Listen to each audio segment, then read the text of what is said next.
इक़्तिदार की मुंतकली, अमरीका high alert. Trump का 4 साल दौर इक़्तिदार अंजाम को पहुंचा। डेमोक्रेटिक पार्टी के जो बाइडेन अमरीका को संभालने के लिए तैयार। तकरीब हलफ बर्दारी के मौके पर गैर मामूली सिक्योरिटी इंतजामात। कैपिटल हिल और वाइट हाउस समेत वाशिंगटन DC में 25,000 मुसल्लह नेशनल गार्ड्स तैनात हैं। रुकावटें और खारदार तारें भी लगा दी गईं। सिक्योरिटी एहलकारों की भी स्क्रीनिंग। सदर ट्रंप तकरीब में शरीक नहीं होंगे। खातून अव्वल मेलानिया ट्रंप के अलविदाई वीडियो पैगाम में तशद्दुद की मजम्मत। बाइडन की तकरीब हलफ बर्दारी पाकिस्तानी वक्त के मुताबिक रात 9 से 10 बजे के दरमियान मुनक्किद की जाएगी।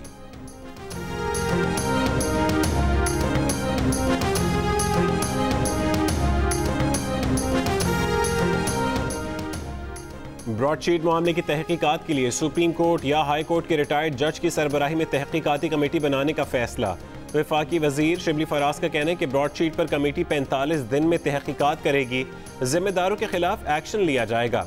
कमेटी देखेगी कि लंदन हाई कोर्ट के फैसले में कौन कौन लोग सामने आए। वफाकी काबीना के इजलास में पावर डिवीजन के तहत बनाई गई कोर कमेटी के मेंबरान को माली अवार्ड देने की मंजूरी भी दी गई। इजलास में इत्तफाक किया गया कि कमेटी ने रेंटल पावर प्रोजेक्ट्स की तहकीकात से मुल्क को बड़े माली नुकसान से बचाया।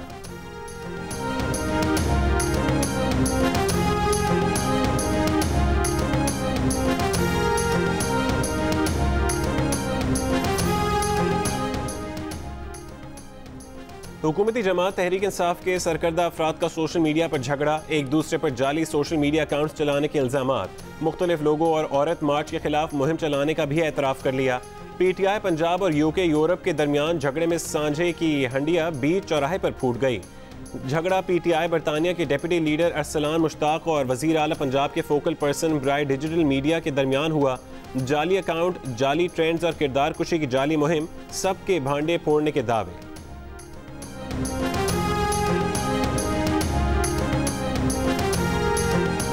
मरियम नवाज ने वजीर आज़म इमरान खान पर इसराइल और भारत से पैसा वसूल करने का इल्ज़ाम लगा दिया। कहा, जब धड़ाधड़ पैसा आ रहा था तब पता नहीं था, जवाब देना पड़ा तो एजेंट्स याद आ गए। अगर ये सब तुम्हारे एजेंट्स ने किया है तो ज़रा ये भी बता दो कि 2018 के इलेक्शन में तुम्हारे बैलेट बॉक्सेस में वोट किस एजेंट ने डाले थे।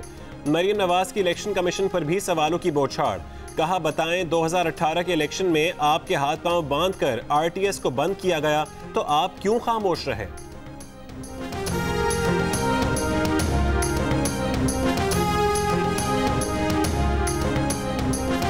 दूसरों के लिए तो फौरन इंसाफ का मुतालबा, और खुद 6 साल से एक केस लटक रहा है और उसमें स्टेट बैंक ऑफ पाकिस्तान की रिपोर्ट भी आ गई है कि 23 अकाउंट्स उन्होंने खुफिया रखे हैं। ये खुफिया अकाउंट्स आज भी खुफिया रखे जा रहे हैं। किसी कीमत पर अब इसकी गुंजाइश नहीं रही कि ये लोग हुक्मरान रह सकें। तुमसे हुकूमत नहीं चलती तो किसने कहा था कि हुकूमत संभालो। पहले हुकूमत नाअहल थी, अब सारी पार्टी चोरों का टब्बर साबित हो रही है। इलेक्शन कमीशन के बाहर एहतजाज से PDM के सरबरा मौलाना फजल रहमान का खिताब। कहा कि ऑपोजिशन एक बेबस इलेक्शन कमीशन पर आइंदा एतबार नहीं कर सकती। यूरोप, अमरीका और मशरिक वस्ता से हुंडी के जरिए पैसा लिया गया। ना ये हुकूमत मुंतखब है, ना हुकूमत करने की अहल।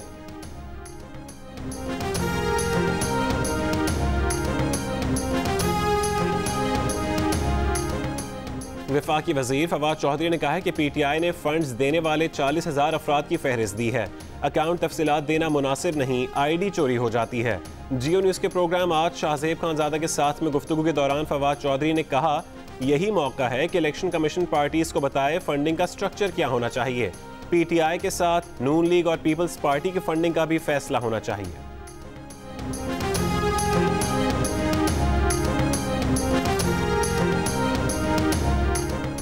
मुस्लिम लीग नून के रहनुमा राना सनाउल्लाह ने कहा है कि झूठे मुकदमे हमें सियासी मौक़िफ़ से नहीं रोक सके। जिस दिन फैसला आया कि तहरीक इंसाफ ने भारत से फंड्स लिए, ये कलदम भी होंगे और मुकदमे भी दर्ज होंगे। जियो न्यूज़ के प्रोग्राम आज शाहजेब खानजादा के साथ में गुफ्तगू। पीपल्स पार्टी के कमर जमान कायरा ने कहा कि इलेक्शन कमीशन से कह रहे हैं कि 7 साल से लटके मुकदमे का फैसला करो। इलेक्शन कमीशन किसी दबाव पर फैसला नहीं दे रहा तो क्या हम हाथ पर हाथ धरकर बैठे रहें।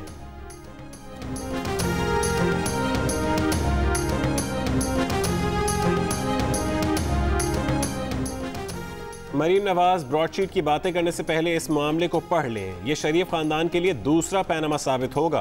वफाकी वजीर दाखिला का मरीम नवाज के खिताब पर जवाब। शेख रशीद ने कहा कि मौलाना फजल रहमान के साथ फिर हाथ हो गया, वो एहतजाज कर रहे हैं। बिलावल भुट्टो उमर कोर्ट में जश्न मना रहे हैं। इलेक्शन कमीशन के बाहर इक़्तिदार के भूखों का जुमा बाजार था। इसके नाकाम शो के बाद ये कल की जगह आज लॉन्ग मार्च कर लें, इनका खैर मकदम करेंगे।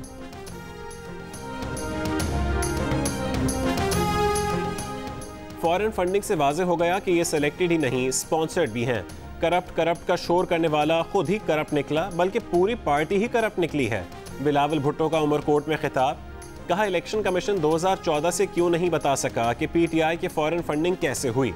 इलेक्शन कमीशन को जवाब देना पड़ेगा। उमर कोर्ट के ज़िमनी इलेक्शन में अवाम ने उन पीरों को भी जवाब दे दिया है जो ठेके पर एस्टैब्लिशमेंट के लिए काम करते हैं।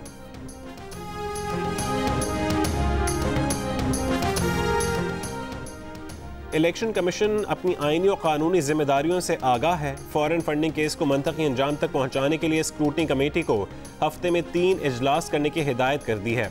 इलेक्शन कमीशन का बयान। कहा कि स्क्रूटनी कमेटी के मेंबर की रिटायरमेंट के बावजूद पेशरफ्त की गई है।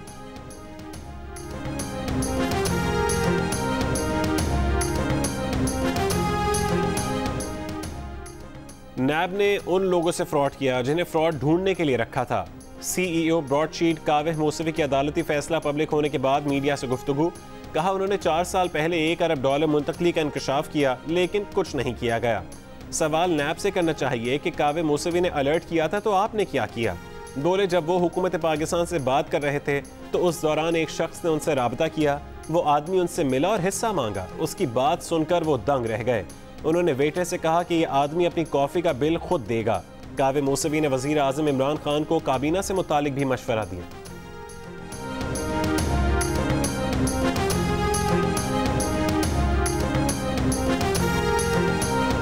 So if you are saying that Shehzad is attacking you but not Imran Khan, whose government is there? Well, who's in charge? Every government is a fool's inside it. That's why occasionally people say, I invite Imran Khan to throw out this foolish man, the minister.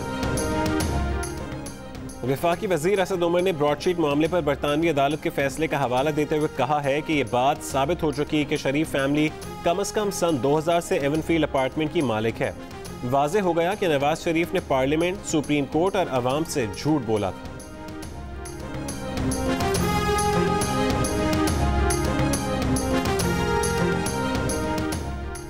एहतसाब अदालत ने deputy chairman senate Saleem Mandviwalla को 4 फरवरी को तलब कर लिया। जाली accounts, cases और प्लॉट्स की गैर कानूनी अलॉटमेंट का नैब रेफरेंस समात के लिए मुकर्रर। साबिक MD PIA एजाज हारून, नदीम मांडवीवाला, अब्दुल गनी मजीद और मुबैना बेनामी मुलजिम तारिक को भी नोटिस जारी। रेफरेंस में इल्ज़ाम आयद किया गया कि सलीम मांडवीवाला और एजाज हारून ने 14 करोड़ रुपए जाली अकाउंट से वसूल किए। सलीम मांडवीवाला ने रद्द-ए-अमल में कहा कि केस से उनका कोई ताल्लुक नहीं, नैब रेफरेंस बदनीयती पर मबनी है। उनकी कोई बेनामी जायदाद नहीं है और ना कोई फ्रंटमैन है।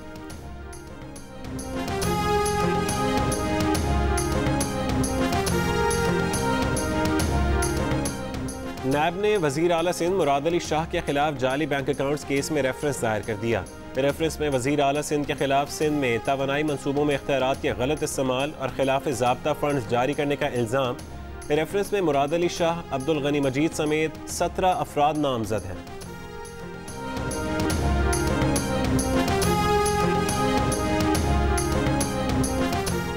ह्यूमन राइट्स कमीशन का वफाकी हुकूमत की तरफ से सूबों और निजी इदारों को कोरोना वैक्सीन दरामद करने की इजाज़त देने पर गहरी तशवीश का इजहार। कहा कि वफाकी हुकूमत की अमीर नवाज पॉलिसीज़ और बेजा तरजीहात ने कम आमदन तबके को मुश्किलात में डाल दिया। मुख्तलिफ फंड शफाफ अंदाज से शहरियों की वैक्सीनेशन के लिए इस्तेमाल किए जाएँ। वर्किंग क्लास के लिए कम कीमत पर वैक्सीन की फरहमी हुकूमत की जिम्मेदारी है।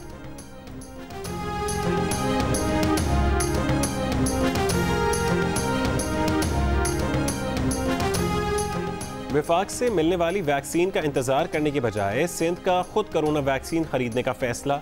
हुकूमत सिंध ने कोरोना से बचाव की वैक्सीन खरीदने के लिए 1.5 अरब रुपए से फंड्स कायम कर दिए। कोरोना की 2 वैक्सीन की खरीदारी के लिए निजी कंपनियों से बातचीत जारी। वजीर सेहत सिंध डॉक्टर अजरा पिचोहो का कहना है कि वैक्सीन हेल्थ केयर वर्कर्स को दी जाए।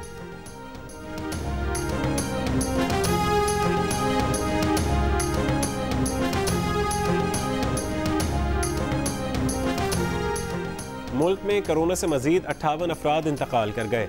24 घंटों के दौरान 1800 नए मरीज सामने आए। 18 जनवरी को कोरोना के 36,513 टेस्ट किए गए। मुस्बत केसों की शरह 4.9% रही।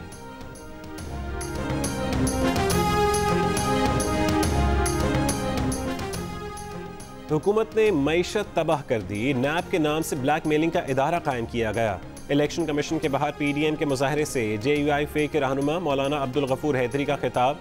पीपल्स पार्टी के नैयर बुखारी ने कहा कि पाकिस्तान के अवाम इमरान खान से हिसाब लेंगे। नून लीग के एहसन इकबाल ने कहा कि वक्त आ गया है कि नालायक और नाअहल सेलेक्टेड को घर भेजा जाए।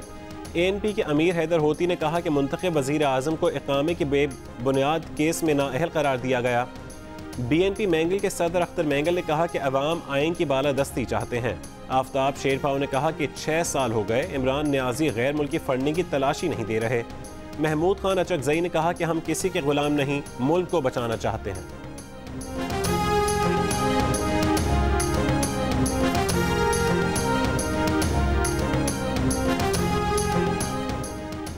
इमरान खान पर भारत और इसराइल से पैसे लेने के इल्जाम लगाने वाले शर्म करें। वफाकी वजीर शीरी मिजारी का जवाब। कहा मरीम नवाज 2 NRO ले चुकी, अब तीसरा मांग रही हैं।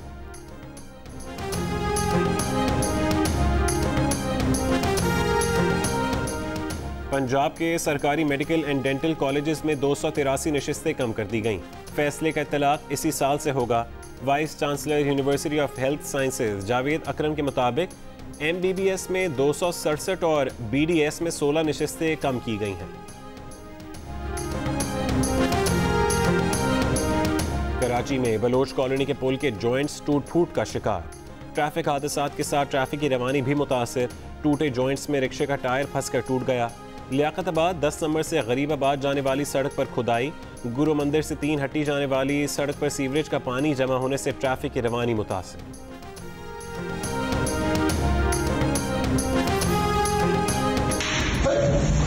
थप्पड़ मारने की नौबत इसलिए आई कि उन्होंने जब फिजिकली हरेस किया। हमारा टेम्परामेंट है नहीं कि कोई हमें टच करे और हम बर्दाश्त करें। उनकी नाजेबा हरकत की वजह से पहले मैंने जूतों से खूब मारा। जब मेरी कजन ने जोर से थप्पड़ मारा तो मैंने वीडियो रिकॉर्ड की। टिकटॉक स्टार हरीम शाह का मुफ्ती अब्दुल कवी पर हरासानी का इल्जाम। कहा मुफ्ती कवी वक्तन फवक्तन उनसे नाजेबा गुफ्तगू करते थे। जब मुफ्ती कवी ने जिस्मानी तौर पर हरासा किया तो उन्हें जूतों से मारा। थप्पड़ उनकी कजन ने मारा। वीडियो उन्होंने बनाई। ऐसे लोगों को बेनकाब करती रहेंगी। मुफ्ती कवी कहते हैं कि थप्पड़ हरीम शाह की सेक्रेटरी ने मारा। मकसद वीडियो वायरल करा के 1-2 लाख रुपए कमाना था। मामला अल्लाह पर छोड़ते हैं।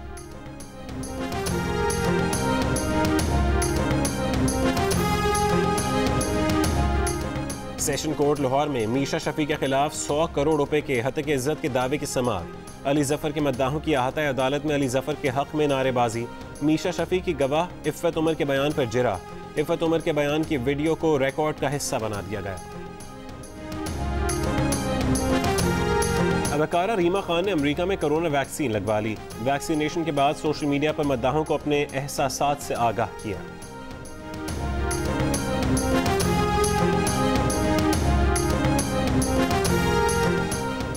जनूबी अफ्रीका के खिलाफ टेस्ट सीरीज के लिए पाकिस्तानी टेस्ट स्क्वाड की लाहौर से कराची आमद।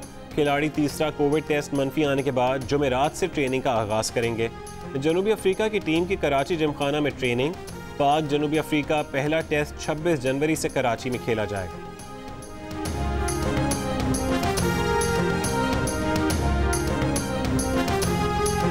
और गिलगित बल्तिस्तान की हसीन वादी नलतर में स्कीइंग मुकाबलों के साथ विंटर फेस्टिवल का भी आगाज। सरमाई खेलों के सालाना इवेंट में alpine skiing, snowboarding, ice hockey और आइस स्केटिंग के मुकाबले होंगे। स्कीइंग के पहले रोज पाक फिजाइया ने 5 तमगे जीत लिए।